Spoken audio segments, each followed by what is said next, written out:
नमस्कार दोस्तों, मैं रेनू आप सभी का हार्दिक स्वागत करती हूँ। दोस्तों, करवा चौथ का पर्व बस आने ही वाला है। करवा चौथ का पर्व हर सुहागिन महिला के लिए बहुत ही महत्वपूर्ण होता है, क्योंकि इस दिन वे अपने पति की लंबी आयु के लिए निर्जला उपवास रखती हैं और शाम को चंद्रोदय के बाद ही व्रत को खोला जाता है। इस दिन हर सुहागिन महिला को अखंड सौभाग्यवती होने का आशीर्वाद प्राप्त होता है। यह व्रत पति के लिए रखा जाता है, इसलिए हर सुहागिन स्त्री के लिए इस पर्व की महत्ता बहुत अधिक होती है और वो साल भर इस व्रत के आने का इंतज़ार करती हैं। हर महिला के मन में इस व्रत को लेकर खासा उत्साह होता है और वे इसे बड़े ही हर्षोल्लास के साथ मनाती भी हैं। लेकिन कई बार कुछ ऐसी समस्याएं आ जाती हैं जिस कारण हमारे मन में इस व्रत को लेकर कुछ सवाल पैदा हो जाते हैं, जैसे कि पीरियड्स का आ जाना। जैसा कि हम सभी जानते हैं, हमारे हिंदू शास्त्र में पीरियड में पूजा पाठ करना वर्जित बताया गया है और ऐसे में अगर करवा चौथ व्रत के दौरान हमारे पीरियड आ जाते हैं तो हमारे मन में यही सवाल उठते हैं कि क्या अब हमें करवा चौथ का व्रत करना चाहिए या नहीं करना चाहिए। व्रत न करने से कहीं हमारा व्रत खंडित तो नहीं हो जाएगा, कहीं कोई अनिष्ट कुछ गलत तो नहीं हो जाएगा, क्योंकि ये व्रत पति की आयु से जुड़ा होता है। इसलिए हर पत्नी के मन में ये चिंता रहती ही है कि आखिर अब हम क्या करें, व्रत को रखें या नहीं। तो इसी प्रश्न का समाधान आज मैं इस वीडियो में लेकर आई हूँ कि क्या हमें पीरियड के दिनों में करवा चौथ का व्रत रखना चाहिए, क्या हम पीरियड के दिनों में करवा चौथ का व्रत रख सकते हैं, क्या हम पूजा कर सकते हैं। तो इन सवालों के जवाब आपको इस वीडियो में मिलने वाले हैं, तो वीडियो को पूरा देखिएगा। चलिए वीडियो को शुरू करते हैं। जैसा कि हम सभी जानते हैं कि हमारे हिंदू शास्त्र में बताया गया है कि हमें पीरियड के दौरान कोई भी देव कार्य या देव स्पर्श नहीं करना चाहिए, अर्थात हमें पीरियड के दिनों में ना ही भगवान की पूजा करनी चाहिए और ना ही उनकी मूर्ति या फिर उनके किसी सामान को स्पर्श करना चाहिए। लेकिन कहीं भी ऐसा वर्णित नहीं किया गया है कि हम पीरियड के दिनों में व्रत नहीं रख सकते हैं, ऐसा कहीं भी उल्लेखित नहीं है।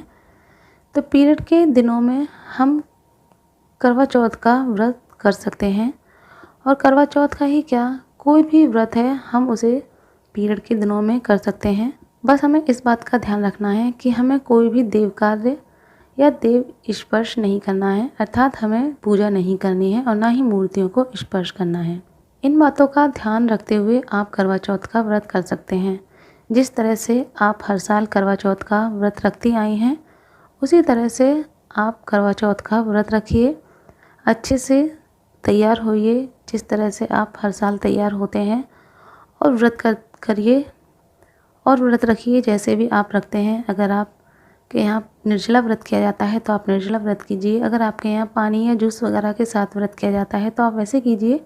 जैसे भी आपके यहाँ व्रत किया जाता है आप उस तरह से व्रत कर सकते हैं। बस आपको पूजा नहीं करनी है। पूजा आप अपने पति से करा सकते हैं।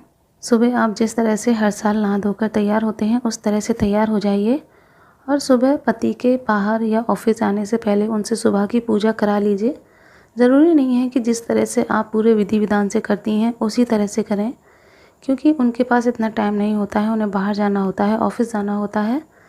तो आप उनसे हल्की सी पूजा कराकर दिन का शुभारंभ कर सकते हैं और शाम को जब वे लौट आएँ तो आप उनसे शाम की पूजा करा सकती हैं। आप किसी पूजा के कार्य में भाग नहीं लेंगी, बस आपको कथा सुननी है। आप कथा को पढ़ भी नहीं सकते हैं और कथा के पुस्तक को आपको स्पर्श भी नहीं करना है। और यदि आप कथा सुनने के लिए कहीं बाहर जाती हैं तो आप वहां जा सकते हैं। बस आपको उन स्त्रियों से दूर रहना है जो और स्त्रियां वहां कथा सुनने के लिए आई हुई हैं। आपको उन्हें स्पर्श नहीं करना है, उनसे थोड़ा दूर बैठकर आप कथा को सुन सकते हैं। लेकिन अगर आप ऐसा भी नहीं कर सकते, आप कहीं भी कथा सुनने नहीं जाती हैं, आप अपने घर पर ही स्वयं कथा पढ़ती या सुनती हैं, तो पीरियड है और आप कथा पढ़ नहीं सकती हैं, किताब को स्पर्श नहीं कर सकती हैं, तो आजकल तो मोबाइल का ज़माना है, उस पर हर चीज़ मिल जाती है। आप यूट्यूब पर करवा चौथ व्रत की कथा आसानी से बिना किसी पुस्तक को स्पर्श किए कथा को सुन सकती हैं। तो आप बस मोबाइल में करवा चौथ व्रत की कथा निकालिए और उसको सुन लीजिए। तो इस तरह से आप कथा को सुन सकती हैं। और जब चंद्रोदय हो जाए तो उसके बाद आप अपने हस्बैंड से अर्घ दिलवा दीजिए और उसके बाद चलने से जिस तरह से आप हमेशा चंद्रमा को देखती आई हैं उसी तरह से चंद्रमा को देखिए और उसके बाद अपने पति को देखकर पूजा विधि को पूर्ण कीजिए। इस तरह से आप कर सकती हैं, इसमें कोई भी मनाही नहीं है। आप चंद्रमा के दर्शन कर सकती हैं, बस पूजा नहीं कर सकती। तो आप चंद्रमा के दर्शन कीजिए और अपने पति के दर्शन करके अपने व्रत का पालन कर सकते हैं। बस आपको चंद्रमा की पूजा नहीं करनी है। तो इस तरह से आप अपने करवा चौथ के व्रत को पूर्ण कर सकती हैं और मन में कोई भी गलत विचार लाने की आवश्यकता नहीं है। ऐसा नहीं है कि आप पूजा नहीं करेंगी तो आपका व्रत पूर्ण नहीं माना जाएगा या आपका व्रत खंडित हो जाएगा या फिर पूरे विधि विधान के साथ किया गया व्रत ही पूर्ण माना जाता है। क्योंकि जिस तरह से हम स्त्रियां पूजा करती हैं, जिस विधि विधान के साथ हम कर सकती हैं, वैसा हमारे पति नहीं कर सकते क्योंकि उनके पास इतना टाइम नहीं होता है। तो उनसे जैसा होता है वह उस तरह से पूजा करें। बस आप उन्हें थोड़ा बताते रहिए और उनसे पूजा करा लीजिए। तो इस तरह से भी आपका व्रत पूर्ण हो जाएगा। अब बात आती है कि जो हम प्रसाद बनाते हैं, जो हम भोजन बनाते हैं, वह हम बना सकते हैं या नहीं। तो हाँ, आप भोजन बना सकते हैं। आप प्रसाद में जो भी बनाते हैं, आपके घर में जो भी करवा चौथ के दिन बनता है, आप वो बना सकते हैं। लेकिन वो आपको भोग में नहीं चढ़ाना है, वो आप अपने खाने के लिए बना सकते हैं। भोग के लिए आपको बाज़ार से कुछ मंगा लेना चाहिए, लेकिन स्वच्छता का ध्यान रखें। किसी ऐसी जगह से मंगाएं जहाँ स्वच्छता का ध्यान रखा जाता हो, क्योंकि हमें उसे प्रसाद में चढ़ाना है। तो आप अपने पति से प्रसाद में बाहर से कुछ मंगा लीजिए और उसी का भोग लगा दीजिए। क्योंकि अगर आप भोजन बनाते हैं पीरियड में तो उसे आप पूजा में इस्तेमाल नहीं कर सकते। लेकिन हाँ, अगर आपके पति के अलावा आपके घर में और कोई है, आपकी सास है, ननंद है, जेठानी है, देवरानी है, तो उनके द्वारा बनाया हुआ भोजन आप इस्तेमाल कर सकती हैं। लेकिन हर एक के घर में ऐसा नहीं होता है। कुछ महिलाएं अपने पति के साथ घर से दूर रहती हैं, अकेली रहती हैं, उनके घर में कोई भी नहीं होता है। तो आप इस तरह से बाहर से प्रसाद मंगाकर उसे चढ़ा सकती हैं। तो इस तरह से आप अपने व्रत को पूरा कर सकती हैं बिना मन में कोई भी गलत विचार लाए। बस अच्छा सोचिए और खुश रहकर, प्रसन्न रहकर अपने व्रत को करिए और पूजा आप अपने पति से कराइए। जैसी भी वो कर पाते हैं बस कराइए।